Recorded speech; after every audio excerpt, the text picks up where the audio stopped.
Integrating factor किस वक्त हम यूज करते हैं? जिस वक्त आपकी इक्वेशन एग्जैक्ट ना हो लेकिन एग्जैक्ट बन सकती हो, वो फिर इंटीग्रेटिंग फैक्टर एक टेक्निक है। एक फैक्टर मल्टीप्लाई करना होता है। वो कौन सा फैक्टर है जिसे मल्टीप्लाई करेंगे, वो फाइंड कैसे होता है, आज के लेक्चर में यही सीखेंगे हम। Sometimes an inexact differential equation can be made exact by multiplying every term of the equation by a particular common factor. Such factor is known as integrating factor. अब इसके रूल क्या है इंटीग्रेटिंग फैक्टर के? Rules of integrating factor, दो ही rule है, बहुत आसान बात है।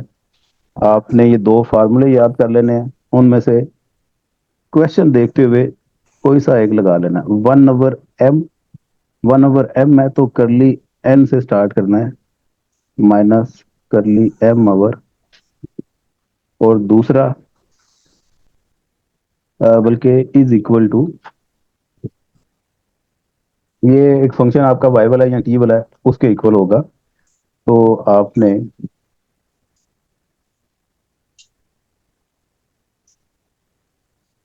e रेस की power integration of fy with respect to dy, और e रेस की पावर, अगर t वाला फंक्शन है तो gt with respect to t is an integrating factor. और दूसरा रूल 1/n, इधर n है तो स्टार्ट करली m से करेंगे हम, करली t माइनस करली n/करली y is equal to fy या gt। तो आगे भी फिर रूल वही है, e fy होगा और e gt होगा।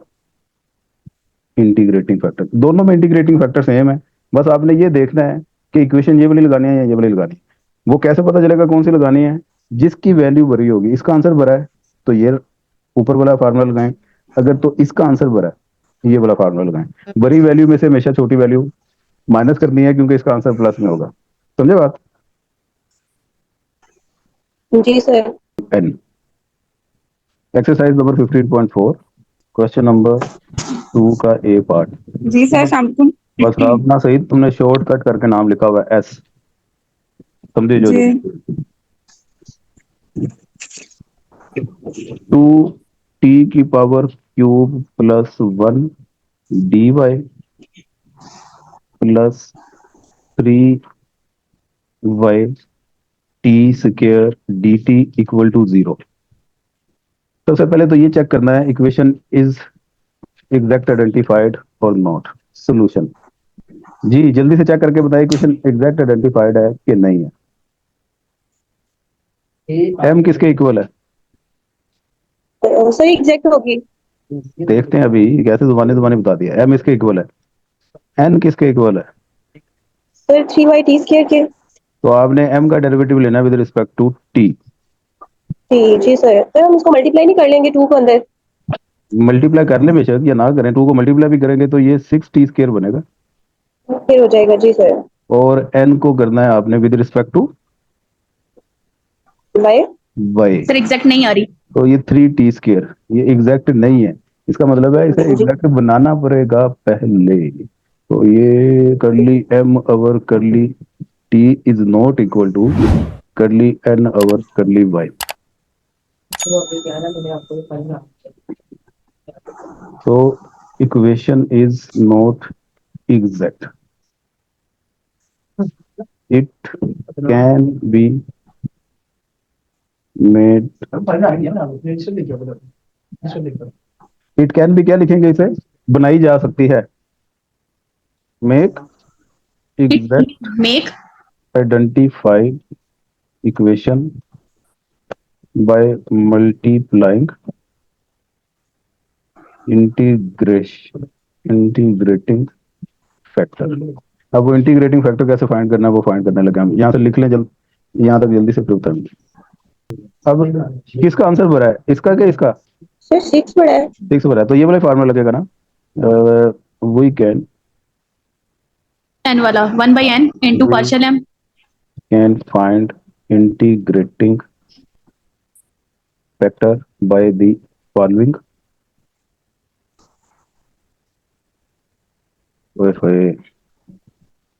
यहाँ तक लिख लें, आप खुद ही मैं मिटाने लगा। 1/n curly m over curly d minus curly n over curly y by putting the values।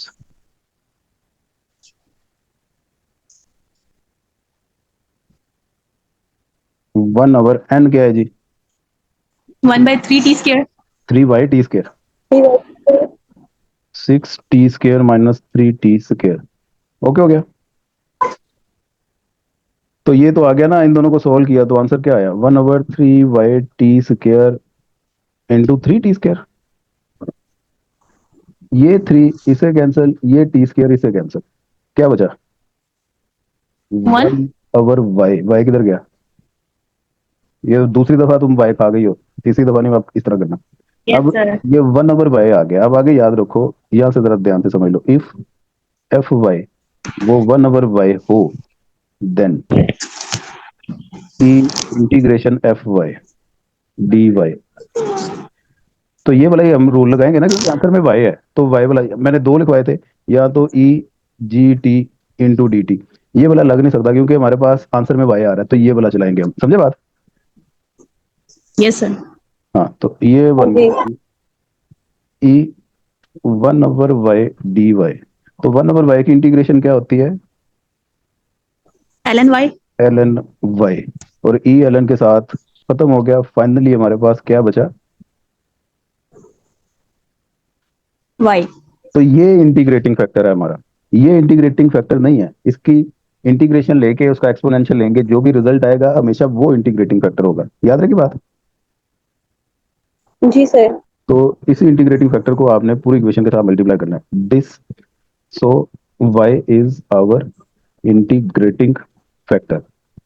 Now multiply multiply the given equation by y। तो उस इक्वेशन को y से जिस वक्त हमने मल्टीप्लाई करना है, ये आपको इक्वेशन क्वेश्चन की नजर आ रही है, इसको y से मल्टीप्लाई करें जरा। ये क्या बन गया? 2y t⁻³ + 1 dy plus 3y²3y²। dt equal to 0। Yes. This is exact identified equation, exact differential equation. आप इसको चेक भी कर सकते हैं। m क्या है इसमें? 2y t³ + 1। n क्या है इसमें? 3y² और m क्या है? m का डेरिवेटिव किस लिहाज से लेते हैं हम? ठीक है, ठीक है से। तो ये क्या बना? 6y t²।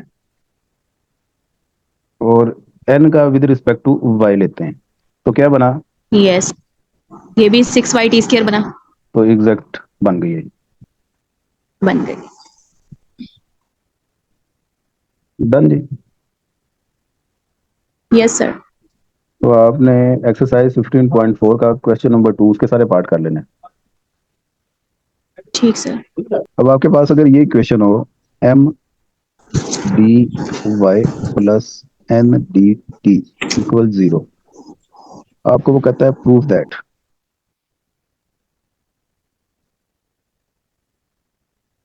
m dy plus n dt minus integration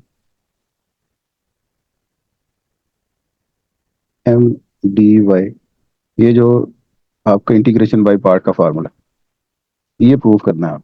अब ये क्वेश्चन जो मेन इक्वेशन लिखी हुई है M D Y plus N D T equal zero, इसे पकड़ना है और नीचे वाली इक्वेशन के अकॉर्डिंग प्रूव कर देना। और यहाँ पे हमें 4 स्टेप प्रोसीजर लगाना पड़ेगा, क्योंकि ये प्रूफ देख के हमें पूरा सा आइडिया हो रहा है 4 स्टेप प्रोसीजर लगेगा। बाय सर अप्लाई ये हम कर क्या रहे हैं, अब टॉपिक हमारा ये क्या है? 4 स्टेप, ये इसी तरह ही पूछेगा प्रोसीजर। ये एक इक्वेशन दे के उसको बोलेगा कि इसके इक्वल प्रूफ करें। सर आई थिंक ये स्टैंडर्ड फॉर्म हुई ना फिर? हाँ जी।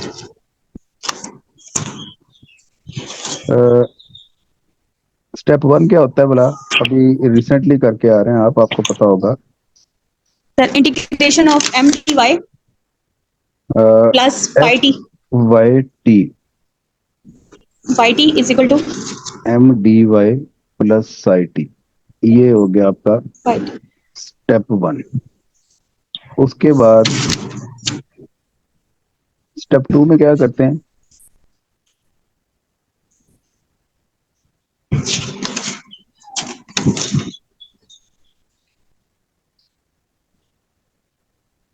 करली F over curly T with respect to T, आपने डेरिवेटिव लेना है, करली ओवर करली प्लस साई डैश टी। तो ये एन के इक्वल होता है। Yes sir. ऊपर वाले स्टेप 1 का डेरिवेटिव लेना होता है ना विद रिस्पेक्ट टू टी, तो वो ले लिया। अब ये एन के इक्वल है तो इसकी जगह पे आप एन रख सकते हैं, एन माइनस ये वाली टर्म प्लस की है, इधर आके माइनस की हो जाएगी, माइनस कर ली ओवर कर ली M D by psi dash है डैश टी। ये स्टेप 2 हो गया।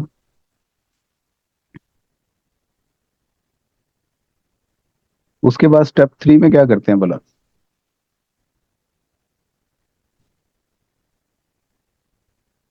साई टी की वैल्यू निकाल लेते हैं।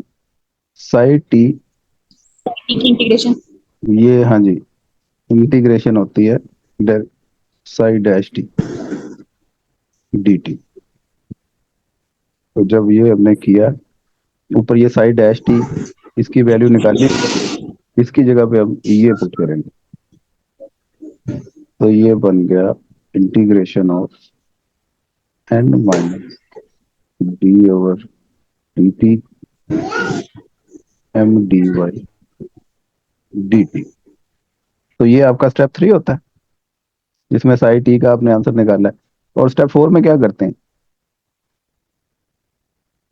इक्वेशन 1 और 3 इनको कंबाइन कर देते हैं, स्टेप 1 और 3 को। 1 और 2 कंबाइन करते हैं। जी, कंबाइनिंग स्टेप 1 एंड 3। तो इन दोनों को जब कंबाइन किया तो ये आपका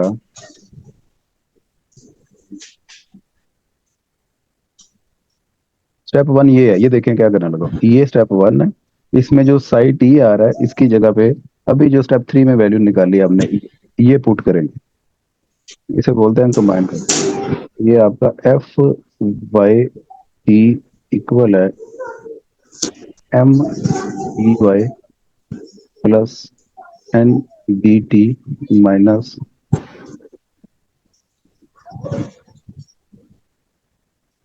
M D Y D T.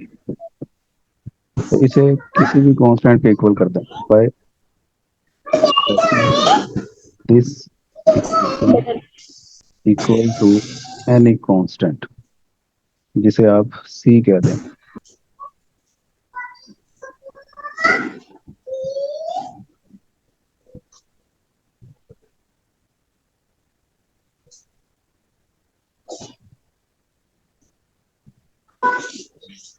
तो